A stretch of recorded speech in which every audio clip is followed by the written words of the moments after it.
What is going on, my homies? It's a beautiful morning in Florida, and behind me you see beautiful Spaceballs. So what we're gonna do is going into 2024, a lot of you guys are looking at new boats, used boats, how to rig and tweak your boats, you know, to fish this tournament season. What I'm gonna show you is what I think is the baddest boat that I have put together. This boat is literally set up to tournament fish, to fun fish, and to do so in a very detailed manner. I think I've done some things to it that are kind of unique, some tweaks that maybe you want to kind of implement in your build or tweak on your boat. So hit that like and subscribe button. We're going to do an in-depth deep dive into what I think is one of the baddest bass boats I've put together. Do you want to go fishing? Let's go, let's go. So guys, we gotta get this thing done quick so me and Bogster can go fishing. So we're gonna start at the back of the boat with some of the basics, and actually one of the biggest changes I made. So we got a Merc Pro XS 250, the 04 banger, starts up, goes, I absolutely love that. One of the biggest changes that I've made is the poles. You can see they're gigantic. They're 10-foot power pole blades. And the reason I did that this year, there's basically one big reason. I got what are called Hydrilla power pole folding brackets. We have an Airbnb that we stay at in Gunnersville that has one of those little tiny low carports, and I was always concerned about having big poles that couldn't fit into some of these small spaces that we have to park in, maybe sliding under bridges. So what these brackets do are allow me to fold these big 10-foot poles down onto kind of the flat deck of the boat, and I can get this boat into any tight, low crevice that I want to. So that really enabled me to get those 10-foot blades. They're huge, dude. We've been on tow a whole bunch. I can power pole down in 7, 9, 10 feet of water out in the middle of the lake. On Gunnersville, I can power pole down on some of those big bars. One of the smartest decisions I made on this boat are going with the 10-foot blades. Plus they look kind of cool, dude. In blue, it matches the whole Spaceballs motif. The other thing that I got on here, and I don't know about you guys, but I hate getting out an anchor light. I also have a Hydrilla Gear power pole anchor light. What it allows me to do is not get out my anchor light and fish for an extra hour. Dude, like the police on the lake, we all know it, come about, you know, 6:30, 7 o'clock, they start scouting around looking for the guys who don't have their lights on. With this setup, I can hit one button on my dash, that light goes on, I'm cool, dude. Like, they can't stop me, they can't give me, you know, lip service about not having my lights on, and I can go about fishing and keep on fishing. The other thing that I got going on here is I have a jack plate. It's a Bob Machine jack plate. I think I want to say it's the 12. I don't really actually have to use it that much on this boat. When I'm running to get top performance, I usually have it about 1 or 2 up. But with really shallow water, when I'm idling around, it allows me to keep that foot of the motor in the water and really raise that motor up. The other thing that we got on here is I have what are called power pole spikes from Hydrilla Gear. Basically, they're these pointy, kind of really sharp tips that you put on the bottom of your power pole. What I've found is not so much in like muck and sand does it matter, but when you're dealing with like really hard bottoms like rock and gravel, it really allows that poker on the power pole to penetrate and just give you better holding power in however you position the boat. So one little hack that I got for you, this is my 3-in-1 active imaging transducer. Got it mounted on the bottom of my jack plate. I had an issue once. So basically the nut got loose. This is the factory bracket. The nut got loose and the transducer actually slipped down, and the only way it would work is if I would idle fast, like 6-7 miles an hour, it would push it back up. I'm like, this can never happen during a tournament or anything. I took some zip ties, which can solve the world's problems, and basically zip tied the wire to the little hole on my jack plate, basically ensuring that this thing will never slip down. A simple little easy hack that you can do to kind of reinforce your transducer and never run into an issue when you're on the water. So a couple other things I got going on is I have blinker tilt trim right next to the wheel. So when I'm driving super fast, this boat does about 71 to 72.5 or so, like max speed fully loaded. I can play with this without having to, you know, take my 2 hands off the wheel, butter safety, right? The other nice upgrade on the Z20 for this year is they have the touch screen. That was on the Z21 a couple years ago. They've implemented it here. I can tell you honestly, I love that 1,000 times more than the button system they had on. It's much more responsive. It's very easy to use. There's some quick functions to turn on the live wells really fast when you want to throw a fish in there to take a picture, but not want to go through the whole process of like picking your setting. It's just an autofill, super quick, super easy. One little thing I like to do too is you can see right under my graphs, I actually have a power pole remote. That's so when I pull up to a spot, I'm sliding in, I don't want the boat to roll any more forward, I can just slide right on here, hit double down, freaking drop my poles, get all set up, and then go to fish. Just makes the whole process a little more fluent, a little more easy. I also have, and it comes with the boat, there's a little ram mount down under here for your phone. I do a couple things with it. I have a Tato camera mount. That's where I mount one of my GoPros, especially when I'm fishing tournaments and that. It's kind of gets a really good like front deck position. So I can either put a battery pack right here to run that camera, or I can put my phone, run my phone with Navionics, with GPS, you know, with a satellite map. There's a lot of different functions for it, but it's super easy, keeps the phone off the ground, but right there elevated so you can see it. Got a whole lot of storage on this boat. It's sort of set up in a traditional sense, which I like. We got a rod locker here that I don't use for rod lockers. It looks really kind of messed up, but I think it's organized. You know, I use a bunch of Bass Mafia bags to organize stuff. So I got my A-rig bag.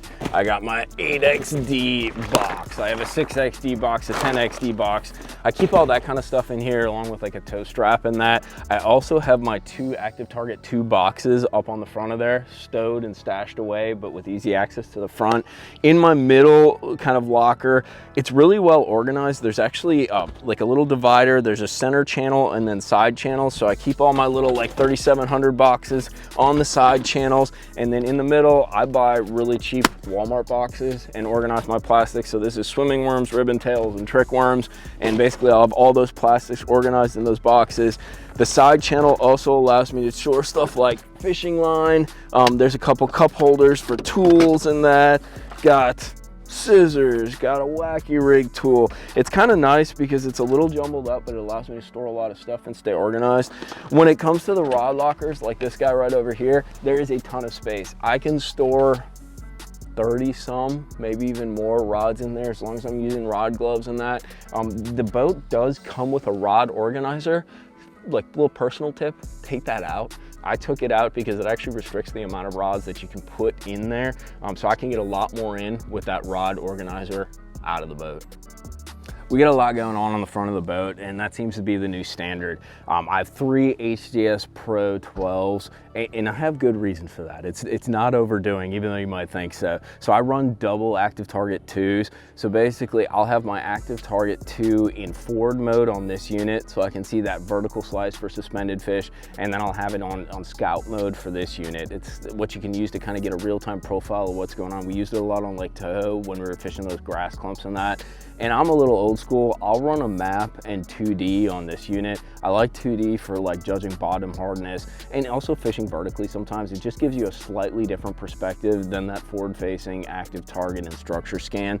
One of the coolest additions, and I've talked to you guys about it a whole bunch, is this C-stick. Seems like really something small, minuscule, but when it comes to doing all this forward-facing sonar stuff, I'm directionally challenged, which I think like a lot of guys are, and making that precise cast is hugely important. And another little kind of trick is with the Active Target 2, that slice the transducer actually cuts out is a little bit thinner than the Garmin Live Scope. So you need to be a little more precise with your cast, and that C-stick really allows me to line up, present to the fish, and be more efficient. Got my double transducers on there. On the head of the Ghost, so we've talked about, I love the Ghost overall, the integration, lack of noise, brushless motor, a lot of power behind it, but in thick grass, it does, especially submerged grass like hydrilla, it does get choked out a little bit. I have 2 Ninja blades on there. Basically, they're from Precision Sonar. They're not perfect, but what they do is they keep some of that grass off the head of the trolling motor, off that prop area, and allow it just to function a little bit better in the grass. Seems to work pretty well. Was really easy to install. You just stick them right on there. But this is my front setup. This is the pilot seat right here, dude. I do a lot from up here. I also have my double power pole pedals right here to drop my poles. Have those on little hydrilla gear. They're little kind of like up steps, makes it a little easier to smash down on them. And then the last thing is we went and put in a bunch of rod straps, and what we did is we drilled these in, cut out a piece of the boat deck, which scared the piss out of me when we did it, but we cut out a piece of the boat deck so we could do them internally, and they simply strap right on. And it's 1,000 times better than the stock ones that the Nitro comes with, where they're just like, they're little bungee straps, dude. It holds my rods down, don't gotta worry about running fast and losing rods. I'm really proud of the back of the boat. The most important part about bass boats right now is power management. So thanks to basically Kyle and Skylar at GF Marine, shout out to those guys. They set me up with a killer setup.